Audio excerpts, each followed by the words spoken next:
Memorial. It is Wednesday, October 4th, 2023, and I am joining you from Epworth by the sea, which, if you've never been to, is this holy ground here in South Georgia at St. Simon's Island, and it's best known for being a place where the Wesley brothers landed to do mission here in America.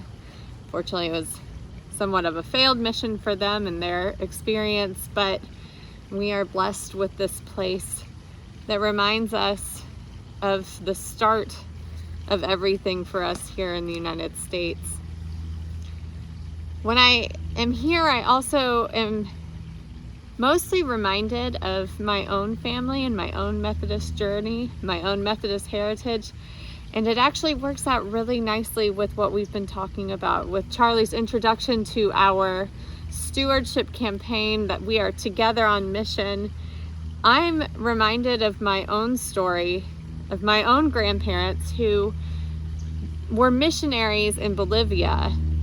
For a few years, my mother was born in Bolivia, my aunt was born in Bolivia, but they took up their call to share God's word with people in Bolivia. And what that meant for them was that they were choosing to live this life that wasn't extravagant. It was pretty minimal.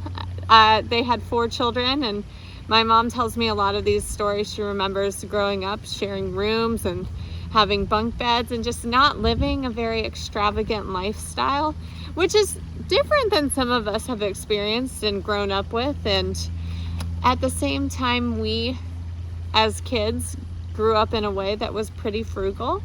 And I think that kind of connects with maybe our Wesleyan heritage. So in one of Wesley's sermons, he talks about the ways of money, about what we can do as Methodists, of earning all that we can, to save all that we can, to then give all that we can. And I think that is a principle that we can talk about that still applies today, even as we consider what it means to be stewarding our time and our talents and our finances for the work that we plan to do within our community and within our world.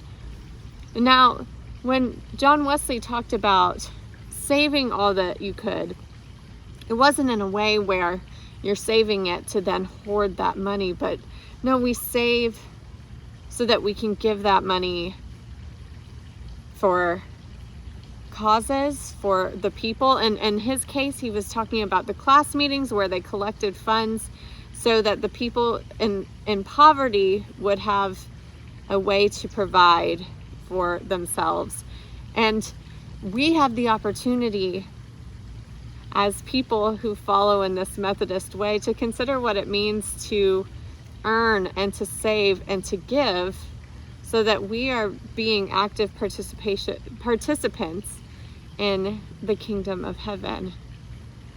And the kingdom is here on earth, and sometimes in these thin spaces. And so my thoughts always go back to my grandparents and the frugalness that they had, but also this feeling of them saving for something bigger than us. I kind of remark on, my grandma always had cash, but that was something that she could do to give to others.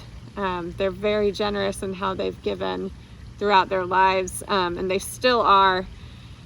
And so as we enter into this stewardship time, I want us maybe to spend some time reflecting on what it means to give all that we can. And not necessarily right now, not for this year, but are we living a life that is enabling us in whatever capacity and whatever our stories take us, no matter how much our finances are, to live a life where we can give all that we can?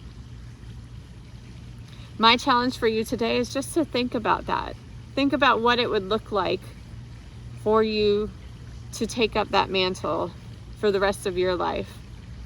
Think about what that would look like to be together on mission at Memorial, but also in the ways that we go about and we serve the United Methodists, within our Florida conference, but also United Methodists within the world and other world organizations.